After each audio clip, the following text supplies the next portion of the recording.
imagine that McDonald's was like brown. No, that's boring. Like it's boring. And it's so boring. like they trick us from a young age, right?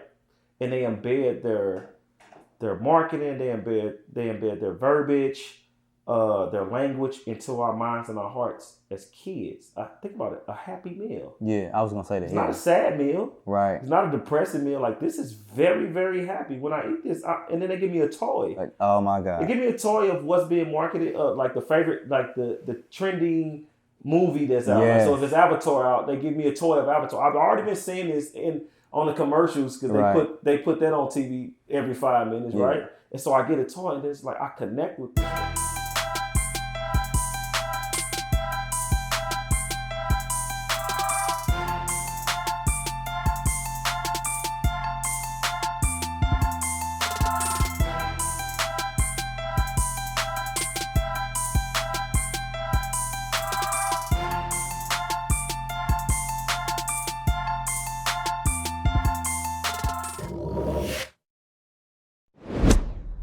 I think that we got to talk about this topic.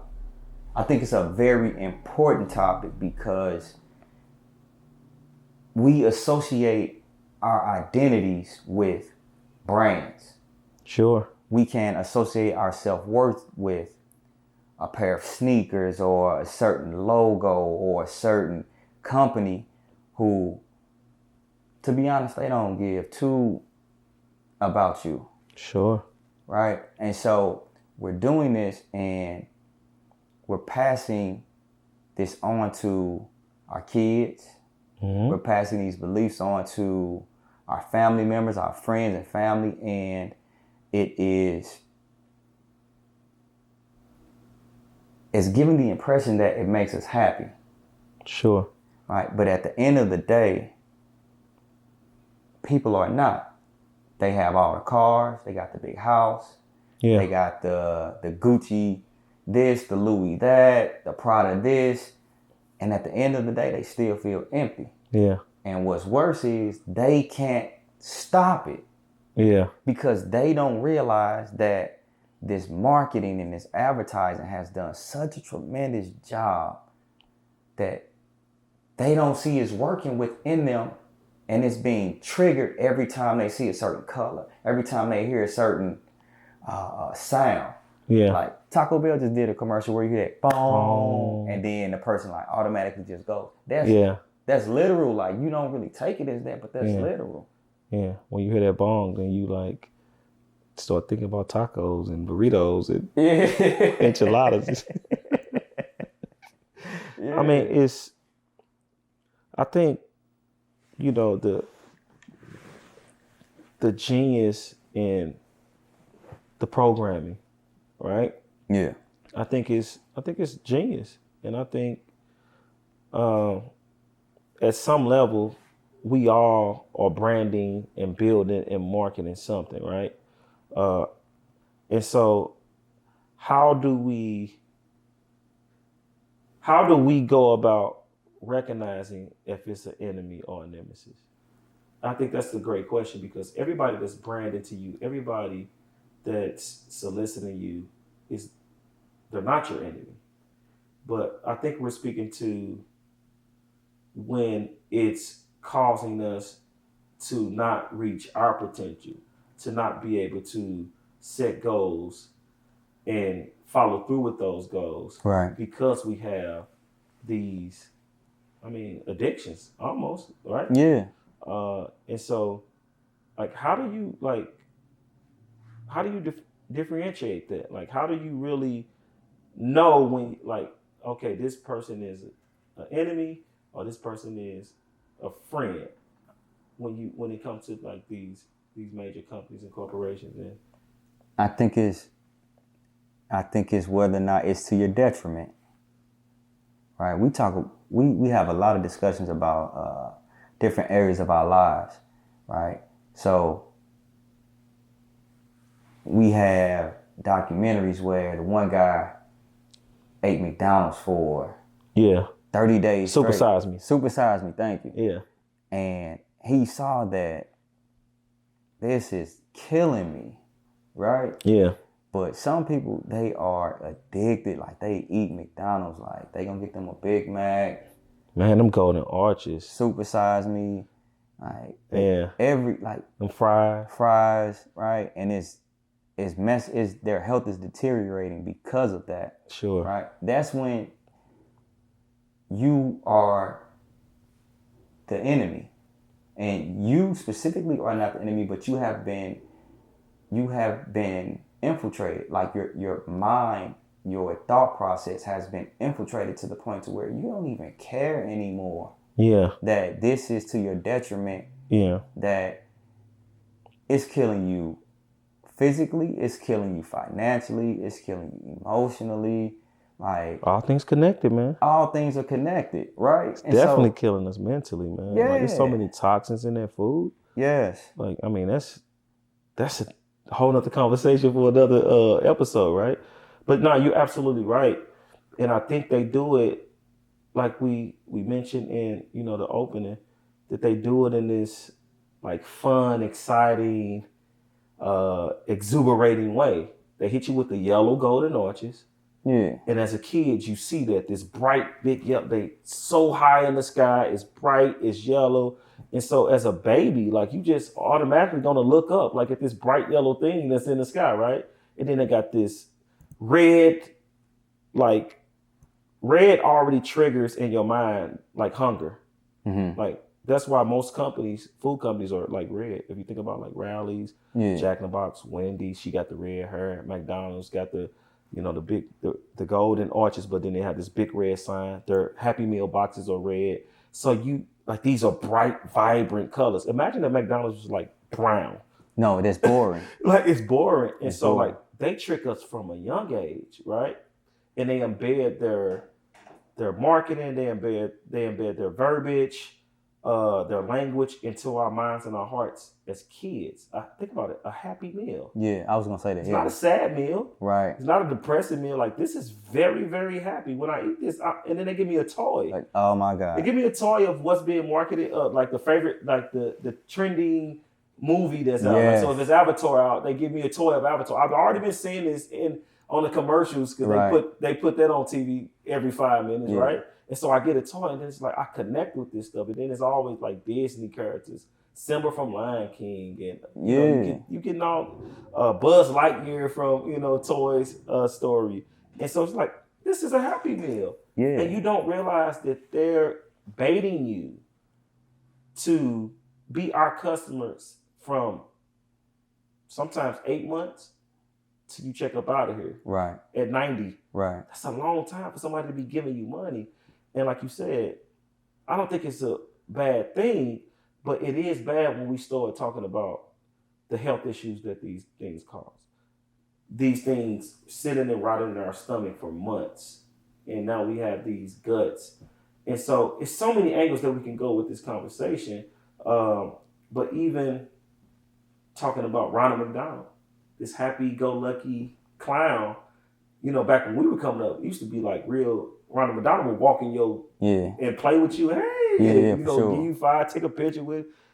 I don't think they do that now, but they still have their character, and they have other characters, and so they're programming our minds, man, at a young age, and not just McDonald's. I mean, it's these companies. It's Netflix everywhere. Is big red, like just But even like we go through this a lot, right? Old Kanye said, we buy a lot of clothes, but we don't really need them. You're doing it because you're programmed to buy, to consume. Yeah. Right now they say we're a nation of consumers. And so anytime you can walk into a closet full of clothes and you cannot put together an outfit and you feel that you have to buy more clothes, man, that is this enemy that has infiltrated your mind, and is telling you, oh, that ain't nothing, we gotta have something new. It's true, man. I do that. This conversation is very hard for me, because me being a stylist, celebrity stylist, I love my clothes, I love my shoes. As y'all can see, like every episode, it's a different pair of shoes, it's a different pair of glasses. I'm very, fashionable and style oriented, right? But sometimes I do overconsume. Yeah. Like you look at my shoe closet, it's crazy. Nah, your shoe game My is shoe collection crazy. is crazy. And then we give them, here's the crazy part. We give them cool names like sneakerheads. Yeah. We don't need no more shoes. I got some of the same shoes, just different colors, right? Yeah. It's like I really don't need them. It's just like you said, like it's the programming. It is. We line up in front of Foot Locker, Champs, and all of these stores to get the same shoe that was released in 1991, 1990, and we still lining up in 2023. And that's given the same, and that's why I said their mechanism, that chameleon, that parasite is so cold that I see you and I be like, man, them shoes cold. And I gotta get some of those. Yeah. Right? And if I get some of those, then I gotta get a whole fit to match it. Sure. And it's very few people that'll be like, man, you don't need all that. And if they do say that, if you do happen to have somebody say that, man, that's so muted by everything else within you. Yeah. Right? So they've already infiltrated you on a day-to-day basis. But now, like, sign up for our app. Everybody has a phone. Everybody's connected to their phone, to the hip. Yeah. So that's why I say they've infiltrated our very being, because if your phone goes off right now, ding, see how long it takes you before you become uncomfortable with trying to see what that ding is. It's true. Right? So now what they're doing is they direct to market. So yeah, I'm a ding. Oh, we got this sale. Even if you're trying to separate from it, we already there. Yeah. We everywhere. We're within you. And if you for some reason try to disconnect, we got your phone on, we got your email, like you gonna see what we got to offer. Yeah. And when you see it, those pretty colors, that design, that logo is going to recapture your attention. Lure you back in. You gotta have some crazy discipline. And I'm not saying like you don't buy anything. Yeah. But what I'm saying is, Muzz gotta, if it's affecting you. If you have a room full of J's, if you got a room full of Nikes, if you got a house full of bags, purses, but your rent ain't paid, you a part of that. You a part of that percent of the population who doesn't have $400 in savings. Yeah. If you live in paycheck to paycheck, then we need to reevaluate. That's when you have to identify and become aware of this enemy, this nemesis. Yeah. That first part, you used to say something. You used to follow this guy, and you said, man, he talks about awareness. Mm-hmm. That is such a big part of what we have to do. We have to become aware, because we don't even realize it. It's almost like The Matrix. Yeah. Like my favorite movie of all time, because of the message that it has. Sure. Like your enemy is literally tapped into you. They can become you. Like how they would just, Agent Smith just become a person. Like that's nuts. They was already inside of them. Like, no, only thing we gotta do is just press on, and then we're that person. We can do whatever we want. That's how I feel a lot of these things are like. Yeah. So I got a great question. How do you know when you are being subconsciously controlled? Like, how do you recognize that? And you can't resist it. So you can't stop buying it. When you cannot, like, if you try to resist buying a pair of, you go to the mall, or you have to go to the mall. Yeah. Like, because you do get a certain effect from buying things. Like, yeah, it's a dopamine release for sure. Yeah, so that's what it was for me for a long time until I decided to break it. You know, that's why I ain't doing too much talking. This is a tough conversation for me, because like I was addicted to retail. Yeah. And then you find excuses like, oh, I'm going through something, so like I need retail therapy. Like we give it all these cute names to be able to just continue to do what we want to do, right? Yeah. And so like, no, you're absolutely right. Like it was times where I would go it were times where I had planned on doing other things, and because this shoe released or the shoe dropped, or I would go to the mall and I just see a jacket or I just see something that I like, instantly that plan didn't matter. Yeah. Like, and I think it's part of me being impulsive as well.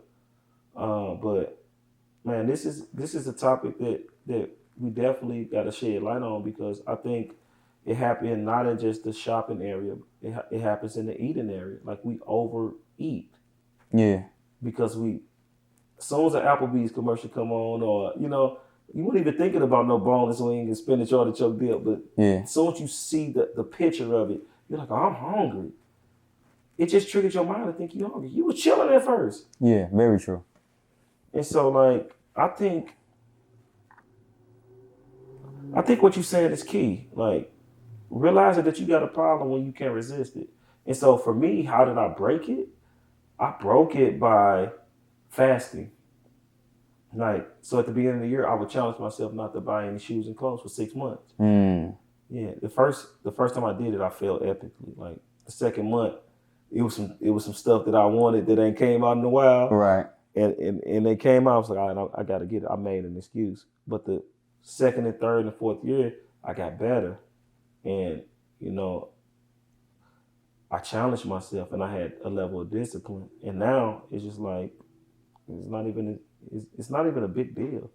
Also, I got so much stuff. Like, I be wearing stuff 1 or 2 times. And like, that's what I was about to say, bro. Yeah. I remember this was like 2012-ish. We were going out, and we were going out with another couple, and we were out of town. I had what I had, and my guy was like, "Bro, you can't wear that again. Like, you I didn't see that in like 5 pictures," and I was like, "So?" I bought it. Like, that doesn't matter. So even getting rid of this mentality that, man, I only wear this once. Yeah. Like, if I've taken a picture in it, I can't wear it again. Yeah. Why? You buy it to wear them. You don't buy it to take one photo. Yeah. And call it. I think, stop living for the appearance of. It's true. Like, I can't operate like, man, I got it all together and I got enough money to buy this shirt, nice shirt, $100, $200, $300, $400, $500 shirt. Yeah. And I got it like that because I can only wear it once. Yeah. Hell nah, if I spent all this money on these shirts, like, nah, I'm wearing, you gonna see this shirt. Man, we gonna run it down. Nah, you gonna see this same sweater that I got on right now in a couple episodes. I can tell you that right now. Yeah. That's what it is, bro. Yeah. And I think a lot of it too is FOMO. Like, the fear of missing out. Like, people really struggle with, I missed out on something. Yeah. Like, some of them Beyonce tickets came out, everybody, those tickets $1,000. Well, you shouldn't even be tripping off. If you ain't got it, you shouldn't even be having a conversation. But so many people feared that I may miss out on the opportunity to go see Beyonce. Yeah. I may miss out on those new Yeezys. I may miss out on those new retro Jordans that came out. Yeah. And if I miss it, I want to get it when they release. And I want to rock it when everybody else rocking it. I don't want to wait and get them off Gold or all of these other resale platforms, right? Yeah. And so that fear of missing out is huge, right? Because, like you said, that's planted in your mind. That's a thought that starts in your mind. And these companies have gotten so good at it, like, they really could just, like... Now, they can turn it on anytime. Anytime, bro. Anytime. And that's when you said something, man, and I want to really, really understand. You said, I went on a fast. And most people, when you think about fasting, you think about fasting from food. Right? Yeah. What does that look like? How do you go on a fast, like a fashion fast? Yeah. Right? How does that look, and how would someone become successful in that endeavor? Yeah. So what I do every year, I fast from social media for 40 days, period, right? And it started there. because I was realizing that was consuming the majority of my time, right? So you got to realize that you have issues, right?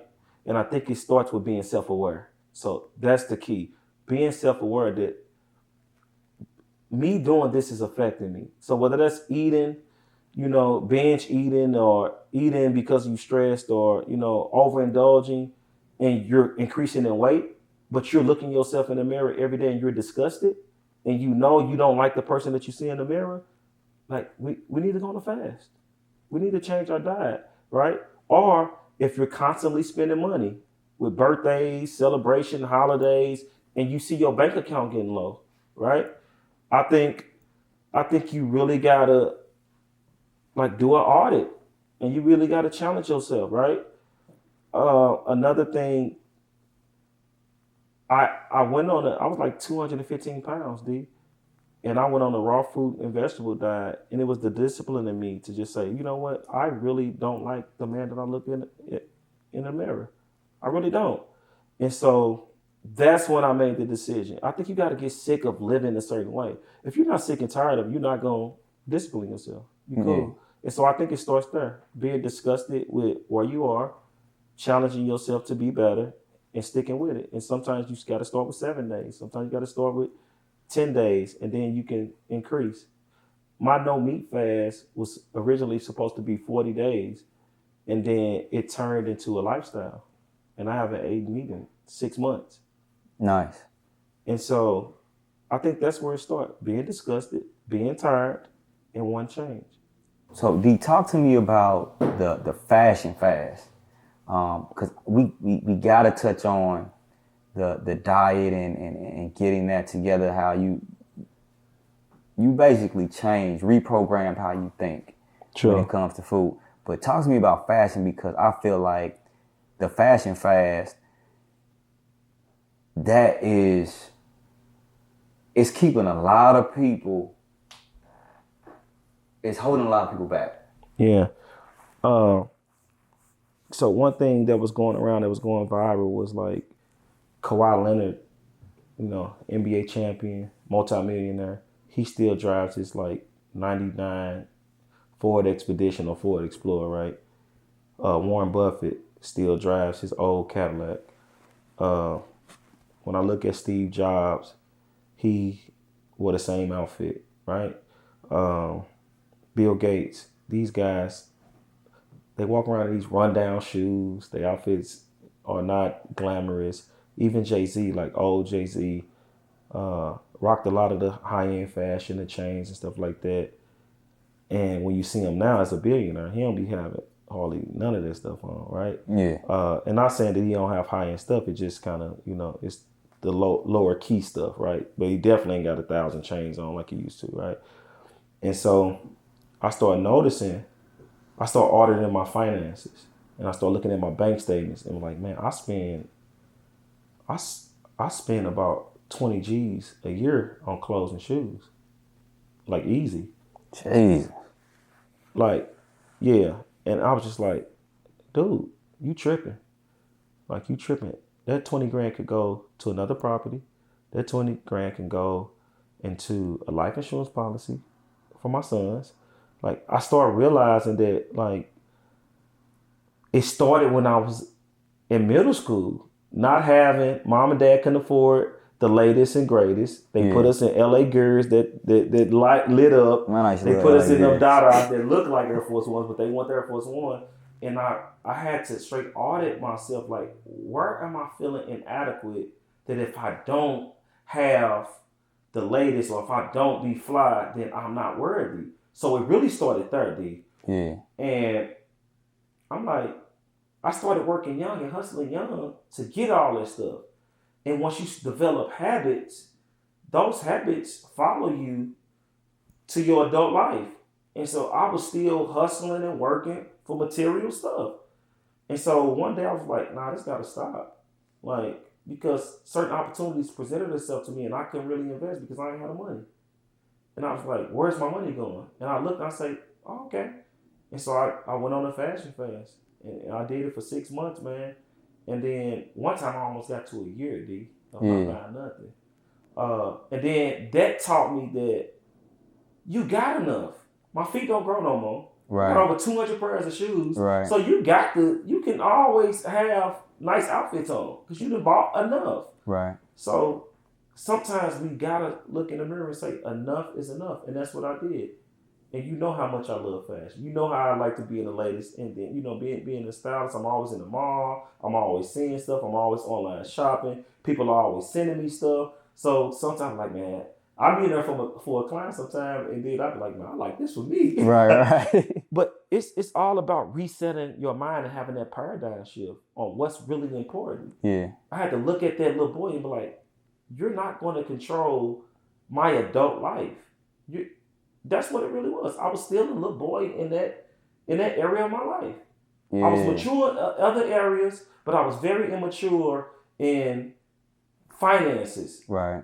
Because I felt somebody talked about me long ago because I didn't have on the latest. Ooh, yeah. And that'd be the case for all of us. Right. Even the celebrities, like, all right, that ain't a Birkin bag. Who cares? Right. I don't even know what a Birkin bag is, where it come from. Like, who cares? Yeah. Like, that's companies controlling and influencing people, and people controlling and influencing you. Yeah, for sure. They got it gone. They got it and gone with it, bro. Yeah. Like, it's crazy. And so that's how I did it. So, man, like, we really got to break these cycles. Yeah. We got to really start looking at the enemy as the enemy, especially when it's affecting you. Now, if you got it, you got it. Yeah. Do it. Live your life. I ain't telling nobody how to live, but you know where you are in your life. Yeah. You know if you're unhappy with certain weight on you. You know you're unhappy with,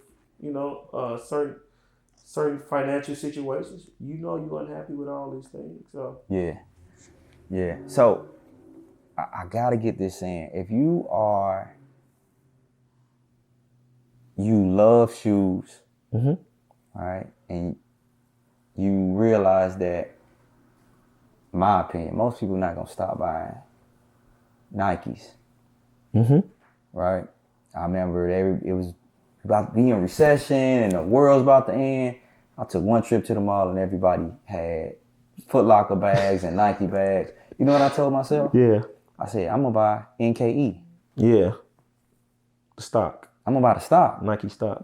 Y'all not gonna stop buying this. Like, the end of the world is here, people. Yeah, and they like, and we got Nike bags, we got Foot Locker. Fresh with these Nikes. So now I'm like, okay, well, now I need to invest in this. So now instead of buying Nikes, buy NKE. Yeah. I mean, that's next level thinking. Yeah. And if you don't know what NKE, stand for, there's just the ticker for the Nike stock, NKE. You look it up on your phone, you got the stock app, and it's gonna come up.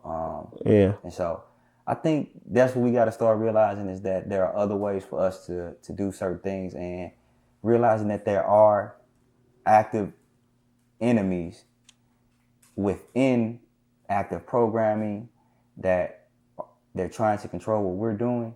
Yeah. And once we become aware, operate differently, have different practices, different mindsets, and we regain control of how we act, how we think, what we purchase. Correct.